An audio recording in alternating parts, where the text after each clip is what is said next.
To A1TV Telugu news. ఇక details చూస్తే హైదరాబాద్ రాజేంద్ర నగర్లోని ప్రొఫెసర్ జయశంకర్ తెలంగాణ వ్యవసాయ విశ్వవిద్యాలయం ఆడిటోరియంలో రాష్ట్రంలోని 1034 వేదికల్లో కొత్తగా రైతు నేస్తం కార్యక్రమాన్ని ముఖ్యమంత్రి రేవంత్ రెడ్డి ప్రారంభించారు.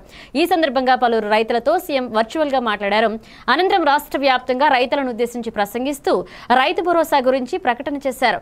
గడిచిన 10 ఏళ్ల కాలంలో వ్యవసాయాన్ని నీరుగార్చారని, వరి వేస్తే ఉరే అని, వడ్లు కొనలేమని పెద్దాయన ముఖ్యమంత్రి ఆరోపించారు.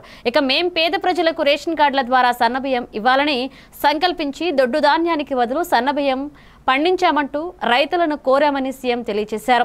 సన్నధాన్యం పండించిన రైతులకు క్వింటాకి 500 బోనస్ ప్రకటించామని ఇస్తామంటూ ఆయన తెలియజేశారు. ఈ మేరకు రైతులు సన్నవడ్లు పండిస్తే సన్నబియ్యం పేదల కడుపు నింపుతున్నాయి. రాష్ట్ర రైతులు ఏడాది దేశంలోనే అత్యధికంగా 2.8 కోట్ల టన్నుల ధాన్యాన్ని పండించారని ముఖ్యమంత్రి తెలియజేశారు.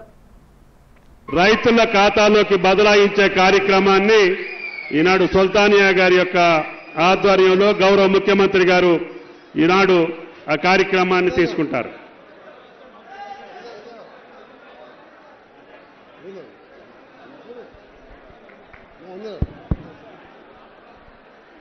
Director Gopi vote of thanks.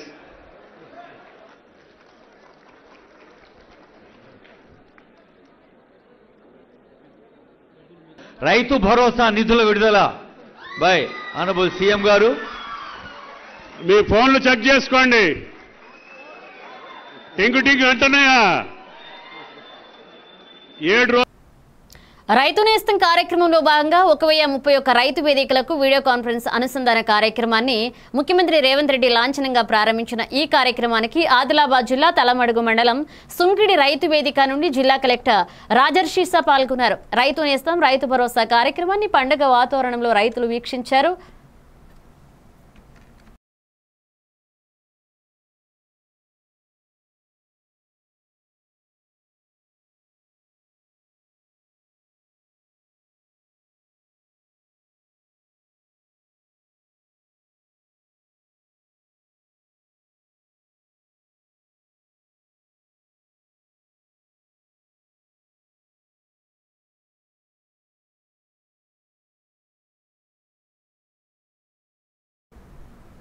Chittoor జిల్లా పొంగనూరు పట్టణంలో వైఎస్ఆర్సీపీ నాయకులు జగన్ అంటే నమ్మకం, చంద్రబాబు అంటే మోసం అనే పోస్టర్ ఆవిష్కరించారు. ఈ సందర్భంగా మున్సిపల్ చైర్మన్ మాజీ ఎంపీ రెడ్డప్ప మాట్లాడుతూ, నా 45 సంవత్సరాల రాజకీయ జీవితంలో ఇలాంటి నీచమైన ముఖ్యమంత్రిని చూడలేదని ఆయన విమర్శించారు. రాష్ట్రంలో రెడ్ బుక్ రాజ్యాంగం నడుస్తుందని ఆరోపించారు.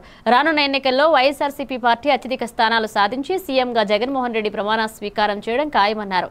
ఈ కార్యక్రమంలో వైసీపీ నాయకులు, కార్యకర్తలు పాల్గొన్నారు.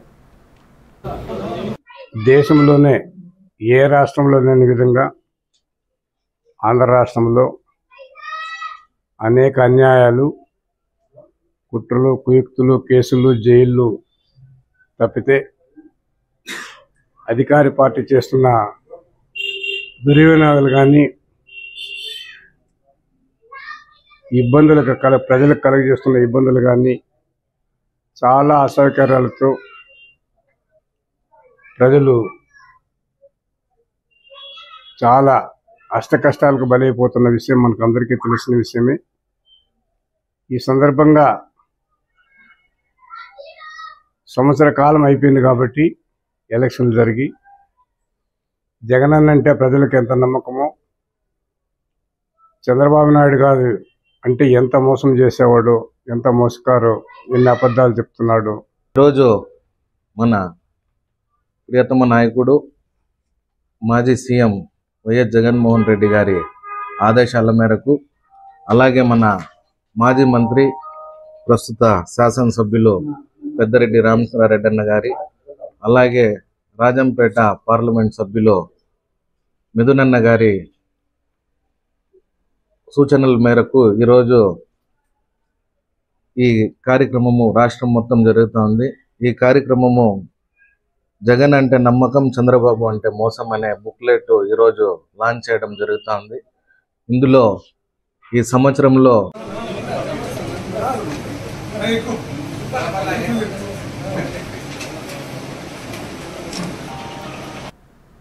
చిత్తూరు జిల్లా మామిడికాయ రైతులు తీవ్ర సంక్షోభంలో చిక్కుకున్నారు. ఆరుగాలం కష్టపడి పండించిన పంటకు కనీస ధర దక్కలేదని రైతులు రాంపాల వద్ద కన్నీరు మున్నీరవుతున్నారు. పరిశ్రమల యాజమాన్యాలు సిండికేట్ గా వ్యవహరిస్తూ కేవలం 8 రూపాయలు మాత్రమే చెల్లించేందుకు మొండిగా పట్టుపడుతుండగా ప్రభుత్వం హామీ ఇచ్చిన 12 రూపాయల ధర 4 రూపాయల సబ్సిడీ మాటలకే పరిమితమైందని రైతులు వాపోతున్నారు. జ్యూస్ ఫ్యాక్టరీల వద్ద పర్మిట్ల కోసం రైతులు రోజుల తరబడి పడిగాపులు పడుతున్నా ఇలాంటి పరిస్థితుల్లో ప్రభుత్వం తక్షణం జోక్యం చేసుకోవాలని, రైతులకు న్యాయం జరిగేలాగా చర్యలు తీసుకోవాలని రైతులు ఆవేదన వ్యక్తం చేస్తున్నారు.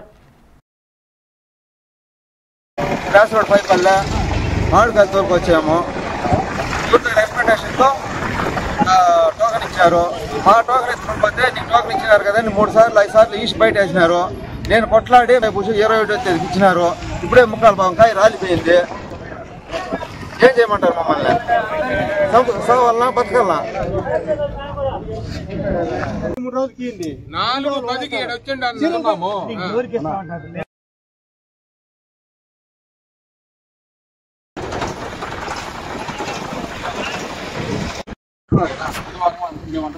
బుధవారం 400 మంది వస్తారు. ఎగ్జాంపుల్ చెప్తాను.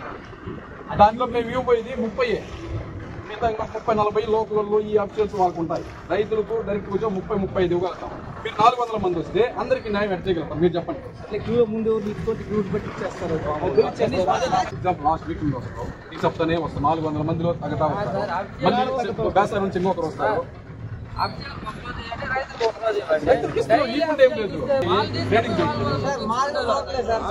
కాదని లేదు బాసు, నేను కాదని చెప్పట్లేదు. మీకు రైతులు తప్ప మేము బయటకి ఏమైనా చెప్పించుకుంటా ఉంటే మీరు చెప్పండి. బయటకి జగనన్న అంటే నమ్మకమని, చంద్రబాబు అంటే మోసమని మాజీ మంత్రి బాపట్ల జిల్లా వైఎస్ఆర్ కాంగ్రెస్ పార్టీ అధ్యక్షుడు మేరుగ నాగార్జున ఎద్దేవా చేశారు. బాపట్ల జిల్లా వైఎస్ఆర్ కాంగ్రెస్ పార్టీ కార్యాలయంలో ఏర్పాటు చేసిన మీడియా సమావేశంలో నాగార్జున మాట్లాడుతూ జగనన్న ప్రభుత్వంలో అమ్మఒడి 87 లక్షల మంది తల్లుల ఖాతాలకు డబ్బులు జమ చేశారని, కానీ కూటమి ప్రభుత్వం 50 లక్షల మందికి మాత్రమే ఇవ్వడం ద్వారా తల్లులను మోసం చేసిందంటూ నాగార్జున ఆరోపించారు. నిరుద్యోగ భృతి 3000 రూపాయలు ఏమైందంటూ ఆడబిడ్డ నిధి 2 కోట్ల మందికి ఇస్తానన్నారు. ఏమైందని ప్రశ్నించారు. ఈ సంవత్సర కాలంలో చంద్రబాబు చేసింది అప్పులు తప్ప అభివృద్ధి లేదు అని ఆయన ఆరోపించారు. తగ్గించి కోతేసి 50,000 మందికి 50 లక్షల మందికి మీరు తల్లికి వందనం ఇస్తా ఉన్నారు.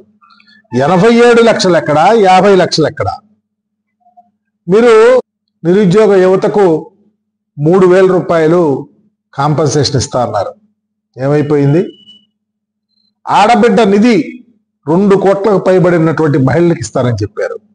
50 సంవత్సరాలకు పైబడిన ప్రతి మహిళకు పెన్షన్ ఇస్తా అన్నారు. ఏమైపోయింది? ఉద్యోగావకాశాలు ఎక్కడున్నాయి? ఎన్ని రిక్రూట్మెంట్ చేశారు 1 సంవత్సర కాలంలో? జగన్మోహన్ రెడ్డి గారు అలా చేయలేదే. చెప్పిన మాట, ఇచ్చిన వాగ్దానం, ఇంకా అదనంగా అనేకమైనటువంటి గొప్ప గొప్ప కార్యక్రమాలు ఈ రాష్ట్రంలో చేస్తే ఈ రాష్ట్ర చరిత్రలో జగన్మోహన్ రెడ్డి గారి పరిపాలన చిరస్థాయిగా నిలిచిపోయే విధంగా ఉంది. ఒక ప్రక్క రైతాంగం, ఒక ప్రక్క విద్యను పూర్తిగా అహపాత్రాలను తొక్కేశారు.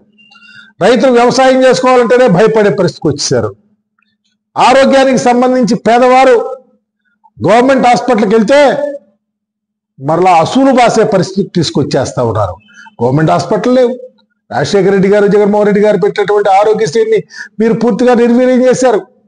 ఈరోజు ఈ రాష్ట్రంలో అప్పుల ఊబిలో పేదవాడి స్థితి, అప్పులు మరలా ఇదివరకు చక్రవడ్డీకి ఎవరో తెచ్చి ఇళ్ల దగ్గరకు వచ్చేసి అప్పులు తీసుకుంటున్నారు, వాళ్ళు మళ్ళీ విలయ తాండవం చేపిస్తా ఉన్నారు.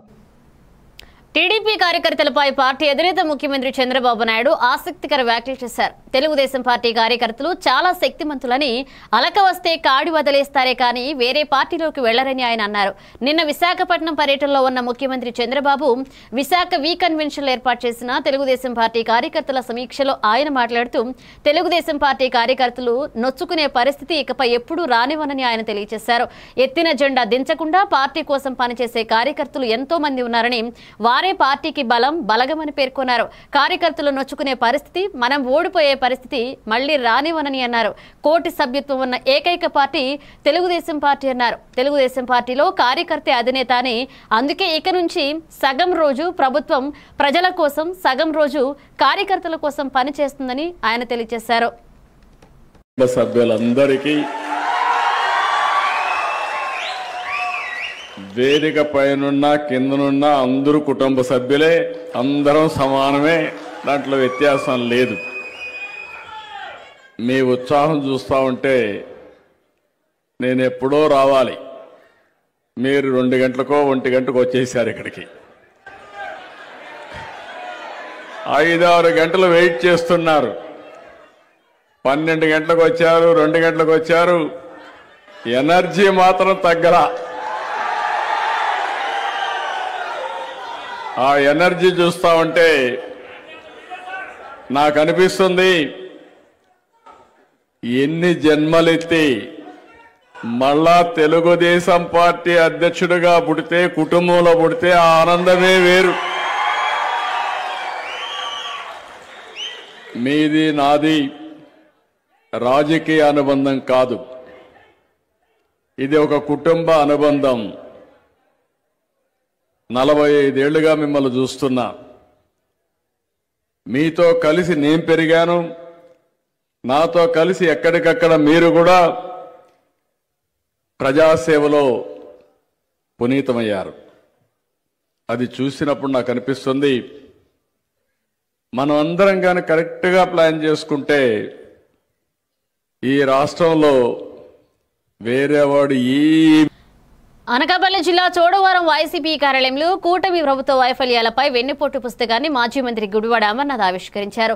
కూటమి ప్రభుత్వం సంవత్సరం పూర్తయి ఇచ్చిన హామీలు నెరవేర్చలేదని ఆయన అన్నారు. చంద్రబాబు నాయుడు పరిపాలన పక్కన పెట్టి రాక్షస సాధింపులు చేస్తున్నారని ఆయన ఆరోపించారు. ఈ కార్యక్రమంలో వైసీపీ నేతలు, కార్యకర్తలు పాల్గొన్నారు.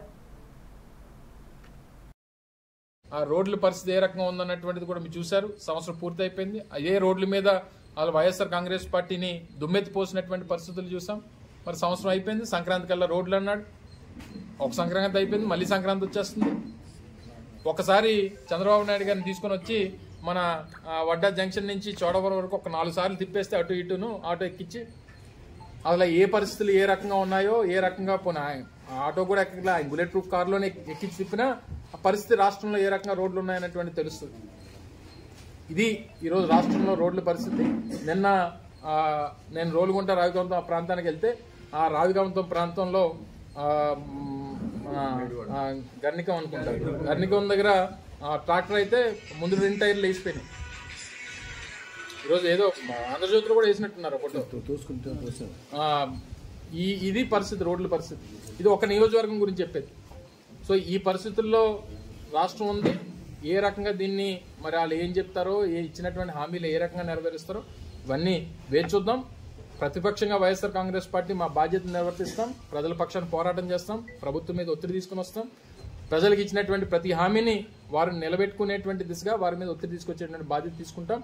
అప్పటి వరకు ప్రజలకి ఆలోచింపజేసేటువంటి అనేక రూపాల్లో ప్రతిపక్షంగా వైఎస్ఆర్ కాంగ్రెస్ పార్టీ ముందుకెళ్తుంది. అందులో భాగంగానే ఈ పుస్తకాన్ని కూడా ఈరోజు మీ ముందు విడుదల చేస్తున్నాం. అనేక ప్రజలతో మళ్ళీ గ్రామ స్థాయిలో వీటిని అన్నింటినీ కూడా పంపిణీ చేసి ప్రజల్లోకి తీసుకెళ్లేటువంటి కార్యక్రమం కూడా రానటువంటి కాలంలో చేయబోతున్నాం అని చెప్పి తెలియజేసుకుంటూ మీ ముందు ముఖ్య నాయకులందరం కూడా ఈ పుస్తకాన్ని విడుదల చేయబోతున్నాం. Thank you.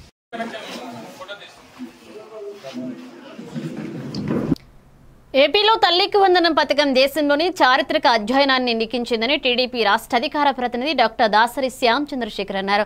ఏలూరు జిల్లా చెంగారెడ్డిగూడెం మండలం శ్రీనివాసపుర గ్రామంలో ఉన్న జిల్లా పరిషత్ హై స్కూల్ నందు తల్లికి వందనం పథక లబ్ధిదారులైన విద్యార్థులు మరియు వారి యొక్క తల్లులతో ఏర్పాటు చేసిన కృతజ్ఞతా సభలో ముఖ్య అతిథిగా పాల్గొన్న ఆయన ముందుగా విద్యార్థులు మరియు వారి యొక్క మాతృమూర్తులతో సీఎం చంద్రబాబు చిత్రపటానికి క్షీరాభిషేకం చేశారు. అనంతరం మంత్రి నారా లోకేష్ నేతృత్వంలో రూపొందించిన విద్యార్థుల కిట్లను, ఉచిత పాఠ్య పుస్తకాలను గ్రామ పెద్దలు మరియు స్కూల్ సిబ్బందితో కలిసి విద్యార్థులకు అందజేశారు. ఈ కార్యక్రమంలో సర్పంచ్ ఎడ్లపల్లి రాధిక, ఉప సర్పంచ్ పోల్నాటి శ్రీనివాసరావు, కళాశాల అధ్యాపకురాలు ఎఫ్ఏసిస్ జ్యోతిబాబు పాల్గొన్నారు.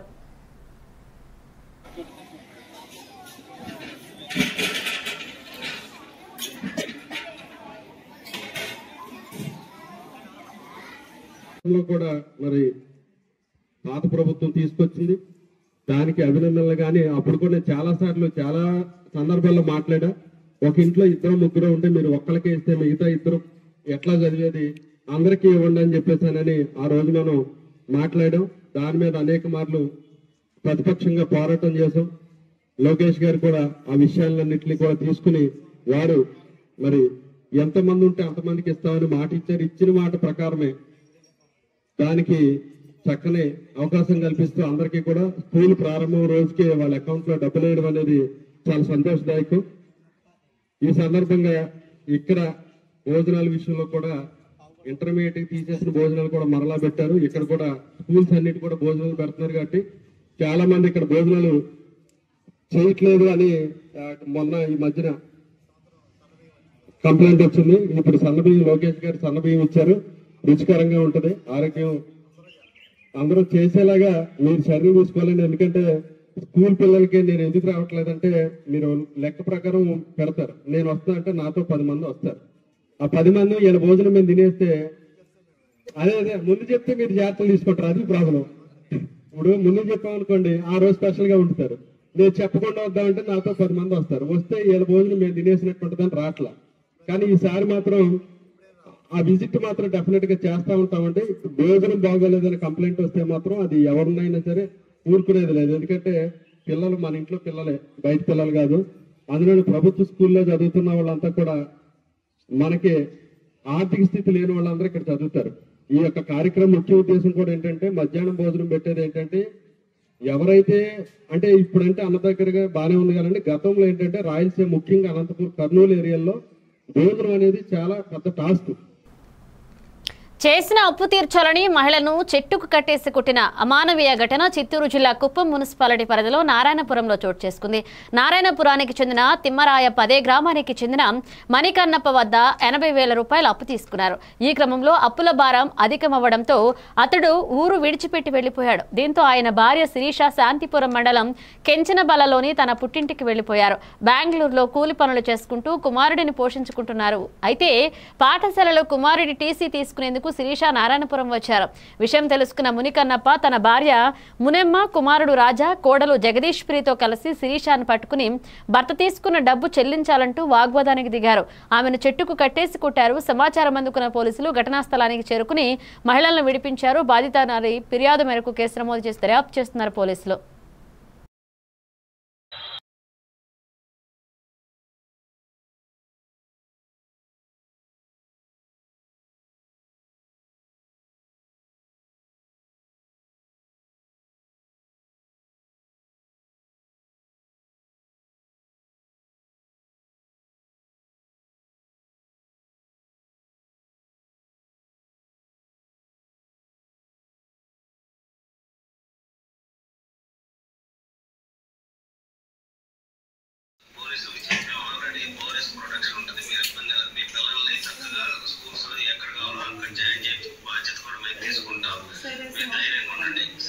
సార్ పిల్లలు రేపు సార్ హాస్టల్లో సీట్ కావాలి సార్, విజయనగరం హాస్టల్లో సీట్ కావాలి సార్. జూన్ 21న ఇంటర్నేషనల్ యోగా డే సందర్భంగా విశాఖ రెడీ అవుతుంది. ఇక ఏర్పాట్లు పెద్ద ఎత్తున జరుగుతున్నాయి. ఈ కార్యక్రమాన్ని చంద్రబాబు దగ్గరుండి పర్యవేక్షిస్తున్నారు. ప్రధాని మోదీ రానుండడంతో ఆర్కే బీచ్ వద్దకు వెళ్లి జిల్లా అధికారులతో మాట్లాడి సూచనలు చేశారు సీఎం చంద్రబాబు. ఇక భారీ ఎత్తున యోగా కార్యక్రమాన్ని నిర్వహిస్తుండటంతో బీచ్ రోడ్డు వెంబడి ఏర్పాట్లు పరిశీలించారు. వీఐపీల భద్రత ఏర్పాట్లపై అధికారులకు సీఎం వివరించారు. ఆ తర్వాత నోవేటెల్ హోటల్కు వెళ్లి అక్కడ అధికారులతో సమీక్షించారు. పీఎం పాలెంలోని వైజాగ్ కన్వెన్షన్ సెంటర్లో టీడీపీ కార్యకర్తల సమావేశంలో పాల్గొని యోగా డే వేడుకలకు జన సమీకరణ విషయంలో చేపట్టాల్సిన అంశాలపై నాయకులు, కార్యకర్తలకు అలాగే ప్రజాప్రతినిధులకు దిశానిర్దేశం చేశారు.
ఇవే బులెటిన్ అప్డేట్స్ కి watching A1 TV Telugu news.